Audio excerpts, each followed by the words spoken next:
하나님의 그 법칙들이 있는 것 같습니다. 하나님에게는 어떠한 법칙들이 있는 것 같습니다.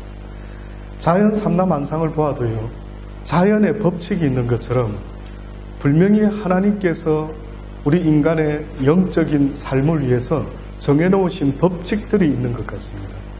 그 법칙들 가운데 어떠한 법칙이 있느냐면, 특별히 하나님은 우리에게요, 뭔가를 갈구하고 갈망할 때에 응답하기를 원하시는 하나님의 섭리가 있음을 봅니다. 지난 시간에 기억나십니까? 이스라엘 백성들이 400여 년 동안 이집트에서 종살이를 할 때에도 그냥 무난했을 때는 그들은 하나님을 찾고 구하지 않았죠. 그래서 어느 날 하나님께서 어떻게 보면 원하시는 섭리와 뜻 가운데요, 이스라엘 백성들이 원치 아니하는 고난을 더했더니만 그들이 드디어 어떠한 액션을 취하는데, 어떤 액션을 취했느냐면 하나님을 찾고 구하며 부르짖기를 시작했다라고 그렇게 성경이 말씀하는 겁니다. 하나님의 법칙이 있는 것 같아요. 오늘 이 시간에도 여러분, 사실은요, 제가 무슨 설교를 얼마나 여러분의 마음을 감동을 줄 수가 있겠습니까? 그러나 저는 믿기는, 나는 할 수 없지만은 하나님이 나의 입술을 통해서 간절히 사모하는 영혼들에게 그렇게 응답하여 주실 줄을 믿습니다. 그래서 목마른 사슴처럼 시냇물을 찾기를 원하는 그들에게 하나님은 만족해 주겠다라는 약속을 하신 것입니다. 지난 시간에 저희 성경 5시간의 성경 공부반 때 나누었던 이야기들 중에요, 우리가 구원을 이야기할 때에 구원이라고 하는 것은 한마디로 말하면은 가난한 자에게 있어서 구원을 말할 때는 부자가 되는 거죠. 건강이 좋지 못한 사람에게 있어서 구원이라는 것은 건강하는 것을 말하는 겁니다. 그러면은 성경이 말하는 구원, 복된 복음, 굿뉴스, 그것은 뭔가 봤더니만은요, 죽음에서부터 우리를 영원한 생명으로 구원하겠다라고 하는 말씀이더라고요. 그러니 저와 여러분이 살아가면서 가난에 대해서는 얼마나 민감한지 모릅니다. 조금만 가난해도 가난하지 않으려고 몸부림치고 애쓰고 하나님께 구하고, 또한 건강도 똑같죠. 저도 요즘 건강이 그렇게 썩 좋은 상태는 아니라 늘 요즘 스페셜 닥터를 만나고 이 콩팥 때문에요, 또 검사를 또 계속 지금 하고 있습니다. 대번에 몸이 안 좋아지니까 어떤 마음이 드느냐면, 기도를 해도 하나님 뜻이 뭡니까? 낫기를 원합니다. 건강하기를 원합니다. 간구하게 되고, 그래서 혹시나 몸에 도움이 되는 게 있으면은 구해서라도 먹어보고 싶은 그런 간절함이 생기더라고요. 근데 뜻밖에도요, 성경의 이 복음은 우리에게 죽음에서 영원한 생명으로 옮기는 복된 뉴스인데도 불구하고 우리는 이 복음을 갈망해야 되는데, 이 구원을 갈망해야 되는데 죽음의 문제를 그렇게 심각하게 생각하지 않다 보니까 뜻밖에도 하나님의 말씀에 갈망하지 않는 경향이 있을 수도 있는 겁니다. 여러분, 하나님의 말씀에 올인할 수 있는 복된 여러분들이 되기를 주의 이름으로 축복합니다. 하나님의 말씀을 사모해야 됩니다. 성경을 읽을 때도요, 이 말씀이 무슨 뜻인가라고 갈망하고 읽는 것하고, 그 갈망의 정도는 내가 이 진리를 깨닫지 못하면은 영원한 생명을 얻지 못할 수도 있다라는 그런 각오를 가지고요, 하나님의 말씀에 임할 수가 있어야 되리라 저는 생각합니다. 그래서 하나님께서 오늘 이 시간에 많은 사람이 앉아 있다라고 하지만은, 그러나 여러분의 마음의 심령의 상태는요, 누가 얼마나 하나님을 갈망하고 듣기를 원하는지는 그분만이 아시는 것입니다. 사랑하는 여러분, 여러분의 심령 속에 이 시간만큼이라도 하나님의 말씀을, 주여 나를 위해서라도 저 이용호 목사의 입을 통해서 하나님의 진리의 말씀을 들려 주시옵소서 라고 기도할 수 있는 간절함이 있기를 바랍니다. 지난 시간에 우리는 하나님의 그 섭리를 보았죠. 이스라엘 백성들이 종살이를 해도 먹고 살만하니까 그렇게 하나님을 부르짖지는 않았어요. 그런데 고역이 더 심해지고 어려움이 생기니까 그때서야 그들이 하나님께 부르짖기 시작합니다. 그래서 하나님께서 모세를 그곳에 보내어 그들을 출애굽시킵니다. 그런데 바로 출애굽을 시킨 게 아니라 우리가 아는 것처럼 10가지의 재앙을 겪게 합니다. 바로 왕에게 가서 내일 나일강과 그 밖에 모든 물들이 피로 변할 것이다. 그러니 이스라엘 백성들을 이제는 놓아주어라. 그래서 하나님이 원하시는 곳에 가서 마음껏 하나님을 섬길 것이라 했더니만 듣지를 않는 겁니다. 그래서 또 개구리 재앙을 내리죠. 우리가 잘 아는 티끌이 이로 변하기도 하고 이집트 전역에 파리 재앙이 생깁니다. 가축들이 역병이 생기고 독종 재앙이 생기고요. 천둥과 우박, 메뚜기 때 사흘 동안의 흑암, 그리고 결국은 장자의 죽음. 이 모든 10가지의 재앙을 왜 하나님께서 내셨는가? 출애굽기 10장 1절로 2절에 보면 이런 말씀이 있습니다. 여호와께서 모세에게 이르시되 바로에게로 돌아가라. 내가 그의 마음과 그의 신하들의 마음을 완강하게 함은, 결국 바로와 바로의 신하들의 마음을 완강하게 보내준다 했다가 보내주지 않겠다, 보내준다 했다가 보내주지 않겠다라고 완강하게 만들었던 이유가 있다라고. 그 이유는 바로 하나님이 그 모든 걸 주체로 하고 계시는데 나의 표징을 그들 중에 보이기 위함이다. 여호와의 표징을 바로 왕과 그들의 신하들에게 보여주기 위해서 하나님께서 그들의 마음을 완강하게 했다랍니다. 내가 애굽에서 행한 일들 곧 내가 그들 가운데서 행한 표징들을 내 아들과 자손의 귀에 전하기 위함이라. 그리고 한마디 더 붙였습니다. 너희는 내가 여호와인 줄을 알리라. 그러니까 결국은 모든 네 삶의 구원과 모든 네 삶의 문제를 해결할 수 있는 유일한 분이 있다면 바로 그분은 누구라고요? 여호와 하나님이래요. 믿으십니까? 지금 여러분이 이 순간에도 여러분의 삶의 문제가 아마 있는 분이 있겠죠. 저처럼 건강 때문에 몸부림칠 수도 있고요. 뿐만 아니라 경제적인 문제 때문에 여러 가지 어떤 진학 문제 때문에 몸부림을 치고 애를 쓸 수 있는데 한번 생각해 보세요. 하나님이 말씀하는 것은 그 근본적인 모든 것은 누가 주권자라고요? 여호와 하나님께서 그 모든 걸 주관하고 있다라고 그렇게 말씀하고 있는 것이에요.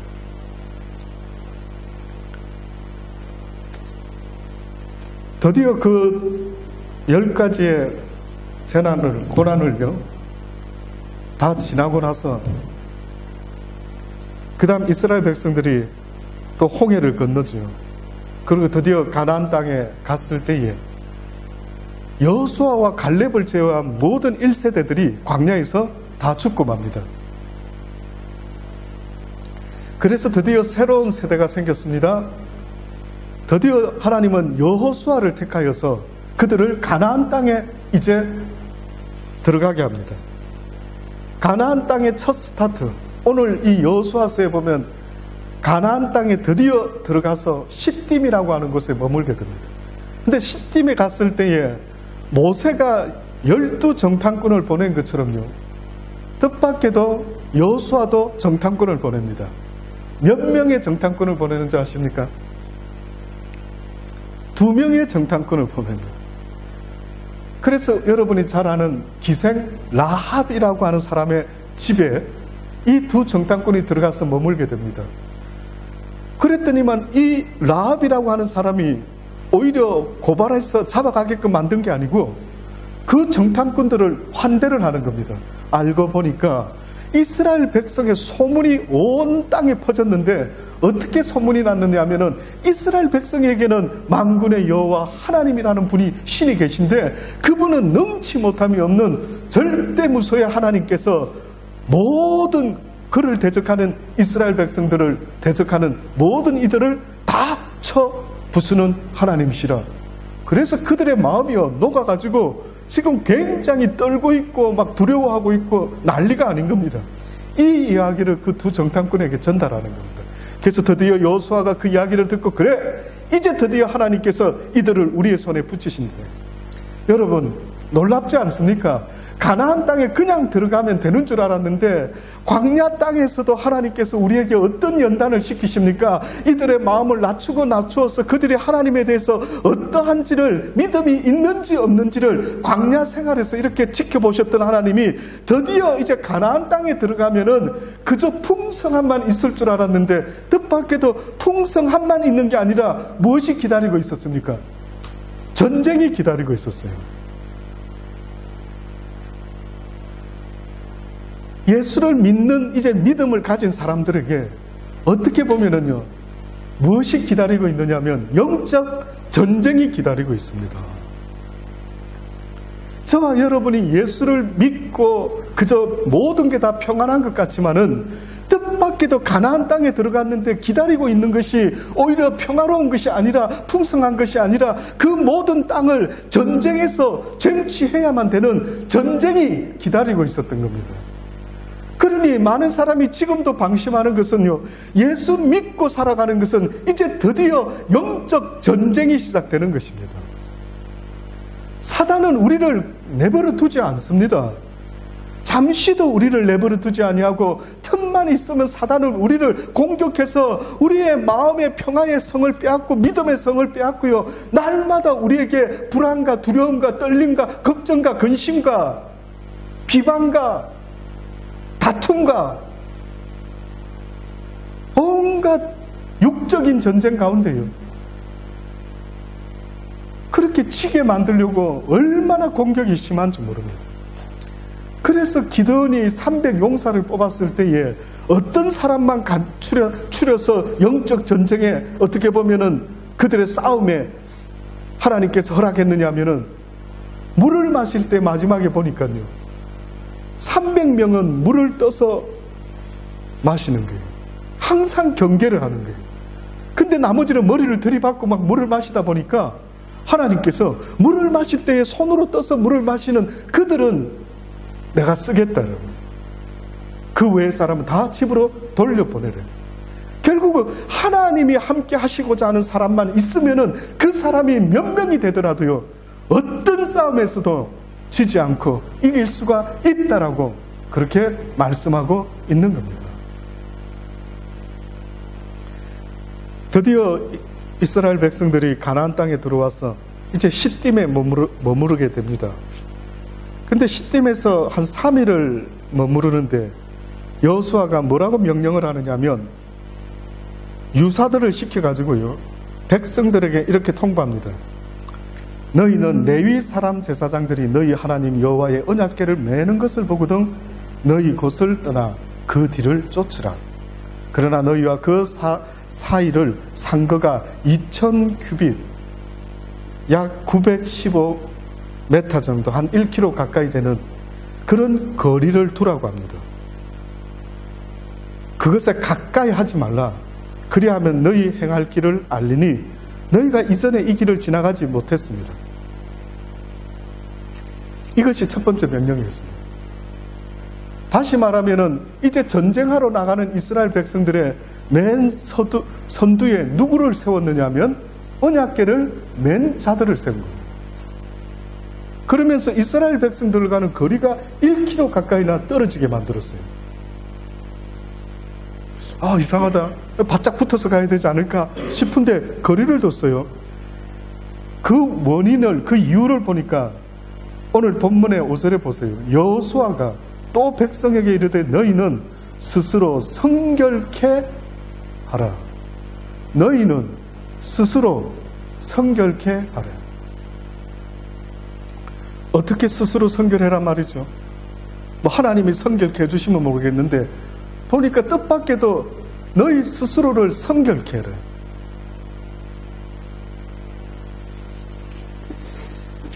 우리가 잘 아는 모세가 이스라엘 백성들에게 하나님의 시내산에 섰을 때에 했던 이야기가 있습니다. 모세 역시도 출애굽기 19장 10절로부터 보면은요, 백성들에게 가서 오늘날 내일 그들을 성결케 하며 그들로 옷을 빨고 예비하여 제3일을 기다리게 하라. 뜻밖이죠. 제3일을 기다리게 하라. 이는 제3일에 나 여호와가 온 백성의 목전에 시내산에 강림할 것이라. 너는 백성을 위하여 사면으로 지경을 정하고 이르기를 너희는 삼가 산에 오르거나 그 지경을 범하지 말지니라. 법궤를 따라가되 1km나 두고 따라가라고 하시는 것처럼요, 모세가 시내산에서 이스라엘 백성들에게 하는 이야기가 거의 다 비슷합니다. 손을 그에게 댐이 없이 그런 자는 12절부터 보면요, 출애굽기 19장 10절 너는 백성을 위하여 사면으로 지경을 정하고 이르기를 너희는 삼가 산에 오르거나 그 지경을 범하지 말지니 산을 범하는 자는 정령 죽임을 당할 것이라. 손을 그에게 댐이 없이 그런 자는 돌에 맞아 죽임을 당하거나 살에 쇠여 죽임을 당하리니 짐승이나 사람을 물어나고 살지 못하리라. 나팔을 길게 불거든 산 앞에 이를 것이라 하라. 모세가 산에서 내려 백성에게 이르러 백성으로 성결케 하니 그들이 자기 옷을 빨더라. 모세가 백성에게 이르되 예비하여 제3일을 기다리고 여인을 가까이 하지 말라 하니라. 성결을 하나님 앞에서는 하나의 절차 중에 가장 우선순위로 강조하는 것은 계속해서 성결하도록 준비시키라, 성결하도록 준비시키라. 뜻밖에도 전쟁을 떠나는 이스라엘 백성들이 여호수아가 리더를 하는데 뭐라고 이야기를 하느냐면 언약궤, 거룩한 하나님의 언약궤에 가까이 붙지 마라, 거리를 두라. 혹시나 무엇입니까? 옛날에 다윗 때에 빼앗겼던 언약궤를 웃사라고 하는 사람이 달구지에 싣고 왔던 때가 있었죠. 그때 달구지가 흔들려서 법궤가 떨어지려고 하는데 붙잡았더니만 어떻게 됐습니까? 즉사를 해버리고 말았죠. 여러분, 하나님은 거룩하신 분입니다. 내가 하나님과 친밀하고 가까이 지내기를 원한다면은 하나님이 우리에게 요구하시는 첫 번째 요구는 네 자신을 돌아보고 너를 어떻게 하라고요? 성결케 해달라고, 스스로 성결케 돼야 된다라고 계속 말씀을 하고 있는 것입니다. 이 스스로 성결이라는 것은요, 결국 신약 성경에 보니까 뭐라고 말씀했느냐면 회개하라라고 계속 말씀하고 있어요. 너희가 하나님과 가까이 지내기를 원하고 너희가 하나님과 친밀하기를 원한다면은 너희가 먼저 스스로 정결케 해라, 스스로 회개하라라고 그렇게 말씀하고 있는 겁니다.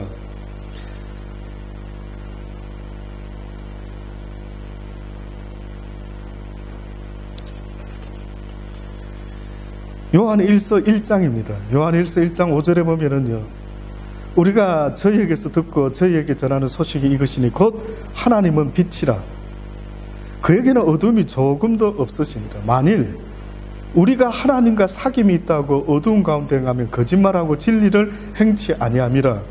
지금 하나님과 사귐이 있다라고 한다면은 저가 빛 가운데 계신 것 같이 우리도 빛 가운데서 행해야 되고, 우리가 서로 사귐이 있고 그 아들 예수의 피가 우리를 모든 죄에서 깨끗게 하실 것이요, 만일 우리가 죄 없다면 스스로 속이고 또 진리가 우리 속에 있지 아니할 것이라. 만일 우리가 우리 죄를 자백하면 저는 미쁘시고 어로우사 우리 죄를 사하시고 모든 불의에서 우리를 깨끗게 하실 것이라. 예수 그리스도께서 우리를 깨끗게 하심으로 우리의 죄를 씻어주심으로요, 하나님과 교제하고 하나님과 하나가 되어서 이제는 하나님께서 우리를 지키고 보호하시며 능치 못하심이 없으신 하나님께서 내 인생의 주권자가 되어주겠다라고 그렇게 말씀하고 있는 거예요. 그런데 문제는 예수님께서 죄를 씻어는 주셨지만은 내 스스로 성결케 해야 되는 과정이 있다라고 알려주는 겁니다. 내 스스로 성결케 돼야 되는데 이것은 곧 신약에 와서는 무엇을 말씀하고 있느냐면 네 스스로 회개해라라고. 하나님이 모든 걸 도와줄 수 있겠지만은 하나님이 도와주실 수 있도록 하기 위해서는 먼저 전제되어야 되는 조건이 있는데 그건 바로 우리가 하나님께 회개하는 것을 먼저 해야 된다. 먼저 회개가 일어나야 됩니다. 사랑하는 여러분, 예수 믿는다라고 하는 그 첫 번째 스텝이 뭐냐면은요, 바로 하나님의 진리의 말씀을 통해서 나를 돌아보고 내가 그동안에 애굽에서 종살이하면서 가졌던 모든 악하고 더러운 종의 습관들을요 다 내려놓아야 됩니다. 그게 되지 않으면 여러분 하나님이 도와주실 수가 없는 것입니다. 하나님의 말씀에 순종함으로 회개를 온전히 이룰 수만 있다면 그 다음부터는 하나님이 돕는다 하시죠. 그런데 여러분 보세요. 하나님의 말씀을 따르지 않으면은 내가 악한 사단의 말을 따랐단다면 사단은 무엇으로 보응해 줄까요? 하나님의 명령에 순종하지 못하면 곧바로 악한 자의 종노릇하는 우리의 모습이 나타날 수밖에 없는데요. 우리의 모습을 통해서 사단이가 무엇을 약속할까요? 너는 하나님의 말씀을 따르지 말고 내 말을 따라라고 회개하지 말라고 만약에 그 악한 것이 날마다 우리를 그렇게 인도를 하고 있다면요 사단은 우리에게 그 대가를 치러주지 않겠습니까? 내가 사단의 말에 순종했을 때 내가 하나님의 말에 순종했을 때 하나님이 지키시고 보호하시고 모든 싸움에서 승리하게 만드시는데 뜻밖에도요 이스라엘 백성들이 첫 번째로 여리고 성에서 전쟁을 했을 때는 그 큰 성을 이기고 말았죠. 아무것도 한 게 없습니다. 오직 여호수아가 뭘 말했다고요? 스스로 정결케 하라. 그리하면 너희가 하나님의 기이한 역사를 보게 될 것이라. 뜻밖에도 우리는 인생의 전쟁에서 내가 한 거는 별로 없다고요. 내가 싸움에서 이길 수 있는 주체가 아니라고 계속 말씀하고 있어요. 여러분의 인생에 있어서 내 남편, 내 아내, 내 아이들 여러분이 어떻게 주관을 할 수가 있는데요. 하나님이 주관하시고 하나님이 도우셔야만이 승리할 수 있다라고 성경이 계속해서 말씀하시면서 내가 너를 도울 수 있도록 네가 먼저 스스로 정결케 해라라고 그렇게 말씀하고 있습니다. 그래서 정결케 하고 떠났죠. 그랬더니만 여리고성을요 무슨 전쟁이 이렇게 웃었습니까? 그냥 여리고성을 한 번씩 하루에 한 번씩 7일 동안 돌아라. 마지막 7째 7바퀴를 돌아라. 그리하면 어떻게 된다고요? 성이 무너지리라. 무너지고 말았어요. 와우. 그래서 이스라엘 백성들이 그 다음 아이성을 치러 나갑니다. 아유 저 정도 수준의 성은 우리가 다 나갈 필요가 없지. 이 정도만 나가면 돼. 하고 나갔어요. 근데 그 영적 싸움에서 지고 말한 겁니다. 그때 여호수아가요 하나님께 부르짖습니다. 이게 무엇입니까 하나님? 우리를 이곳에서 죽게 하시려고 이렇게 하셨습니까? 막 엎어져서 하나님께 기도하니까요. 하나님이 일어나라. 지금 뭐하고 있느냐 일어나라. 봤더니만 그들이 하나님께 바쳐진 물건을 훔친 자가 있었대. 그게 누구였습니까? 아간이라는 자. 아간이라고 하는 그 한 사람 때문에 그 공동체가요 무너지고 말았어요. 그 자가 어떤 짓을 했느냐? 하나님께 바쳐진 모든 것들을 하나님께 드리라고 했는데도 불구하고 그것을 자기가 개인적으로 취했던 것입니다. 욕심을 냈던 거예요. 그랬더니만 오히려 하나님이 돕지 않으니 아이성에서 패하고 말았던 겁니다. 이 말씀이 별 말씀 아닐 것 같지만 여러분 내 인생에다가 한번 적용해 보세요. 내 인생에 있어서 여러분 사단이라는 놈의 말을 따르면 사단은 네가 내 말을 따라줬으니 내가 그 대가를 치러주리라. 치러주게 돼 있어요. 내가 사단에게 종노릇하면 그 놈은 나한테 대가를 치러줍니다. 무슨 대가를 치러줄까요? 첫째는 그 심령 속에 어떤 일을 해도 평안을 주지를 않습니다. 뿐만 아니라요 계속해서 힘든 일이 생겨요. 계속해서 돈이 흘러나가요. 계속해서 원치 않고 생각도 못한 이상한 일이 자꾸만 벌어집니다.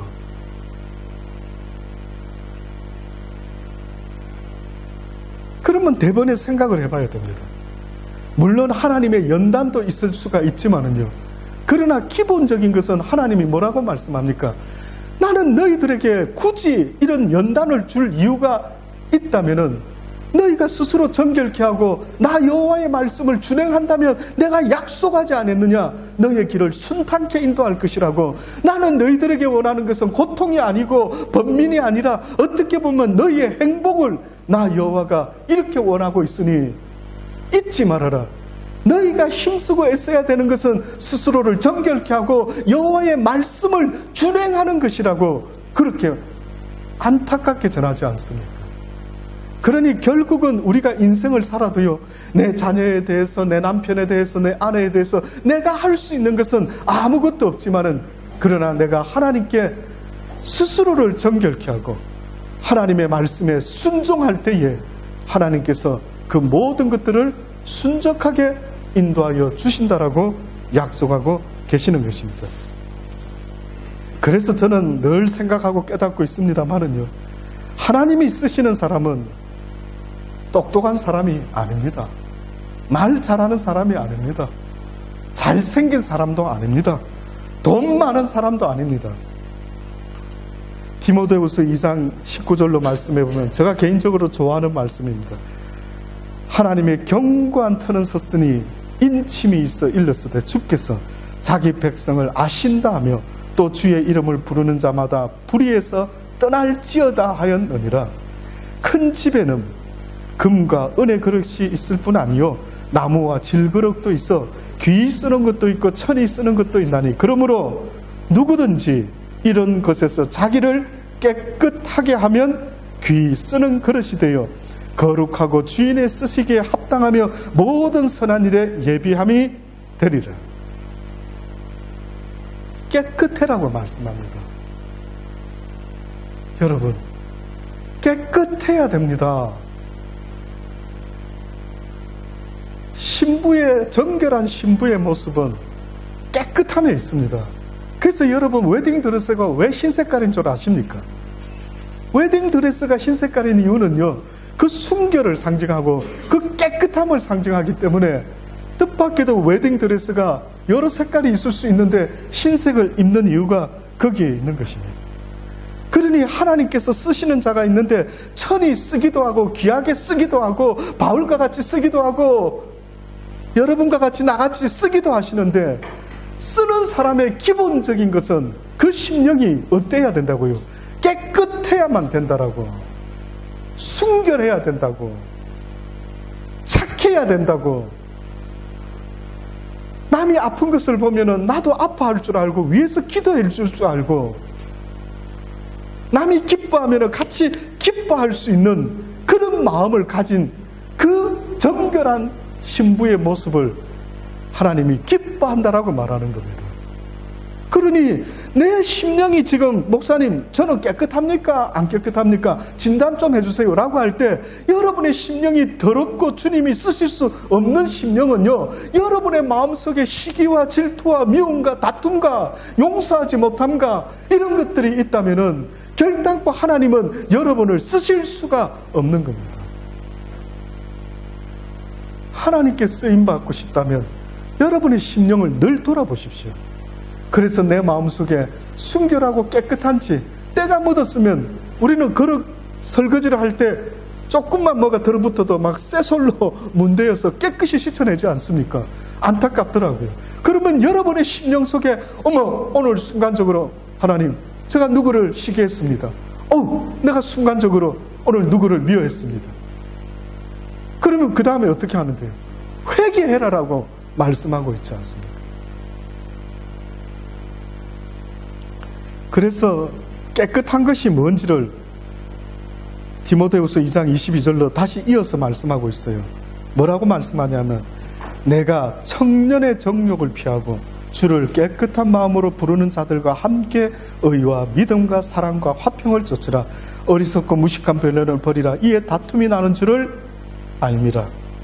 마땅히 주의 종은 다투지 아니하고 모든 사람을 대하여 온유하며 가르치기를 잘하며 참으며 거역하는 자를 온유함으로 징계할지니, 혹 하나님이 저희에게 회개함을 주사 진리를 알게 하실까 하며 저희로 깨어 마귀의 올무에서 벗어나 하나님께 사로잡힌 바 되어 그 뜻을 쫓게 하실까 함이라. 마귀에게 사로잡힌 바 되어서 마귀의 올무에 벗어날 수 있다면은,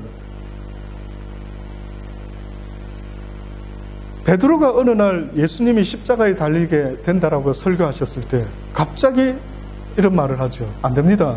누가 주님을 그렇게 합니까? 얼핏 들으면은 너무나 듣기 좋은 말. 누가 아마 저라도 예수님 입장에서 누가 여러분들 중에 만약에 제가 몸이 좀 불편합니다. 그랬더니만 저에게 찾아와서 목사님 아프시면 안 됩니다. 제가 대신 아프기를 원합니다. 야, 그럼 엄청 감동이겠죠. 와, 이런 사람이 다 있구나. 엄청 감동 먹었겠죠. 베드로가 예수님 안 됩니다. 절대 예수님은 십자가에 달릴 수 없습니다. 내가 가만히 보고만 있지 않을 겁니다. 이렇게 말했으니 얼마나 감동이 되겠습니까? 그런데 뜻밖에도 예수님께서 뭐라고 말합니까? 사단아, 뒤로 물러가라.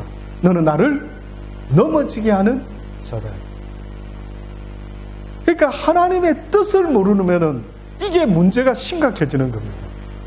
자칫하면 하나님의 뜻을 모르면은요, 여러분, 모든 게 다 꽝이 될 수가 있어요. 그래서 우리가 성경을 읽을 때에도 하나님이 왜 이런 말씀을 하셨을까?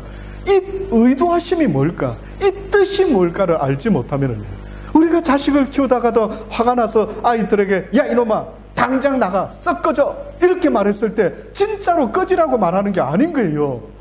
그만큼 아빠가 속상하고 힘들어서 야단을 치기 위해서 성경의 모든 말씀들이 다 하나님의 의도하심과 뜻이 있다라고 지금 말하지 않습니까?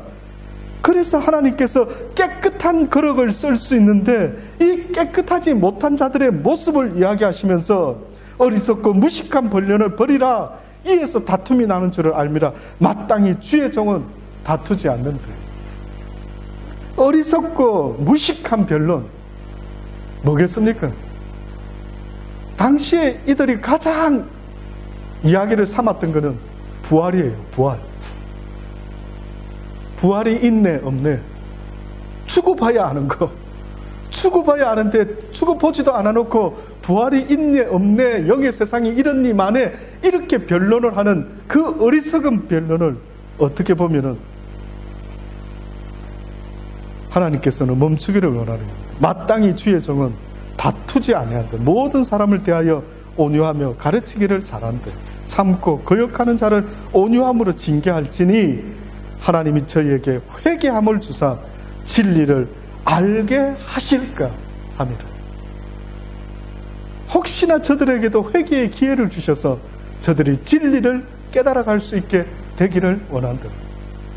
결국은 회개하지 못하는 심령은요, 하나님이 이미 열어놓으신 그 구원의 길에 갈 수도 없고 하나님과 함께할 수도 없고 또한 하나님이 승리하시는 삶의 승리자가 될 수도 없다라고 말씀하고 있는 것입니다. 야고보서 4장 6, 8절로 하나님을 가까이 하라. 그래야면 너희를 가까이 하시리라. 죄인들아 손을 깨끗이 하라. 두 마음을 품는 자들아 마음을 성결케 하라. 슬퍼하며 애통하며 울지어다. 너희 웃음을 애통으로 너희 즐거움을 근심으로 바꿀지어다. 회개하라는 이야기입니다. 스스로 성결해라고 하는 이야기입니다. 주 앞에서 낮추라. 그리하면 주께서 너희를 높이신다. 이게 바로 회개하는 자의 모습이에요.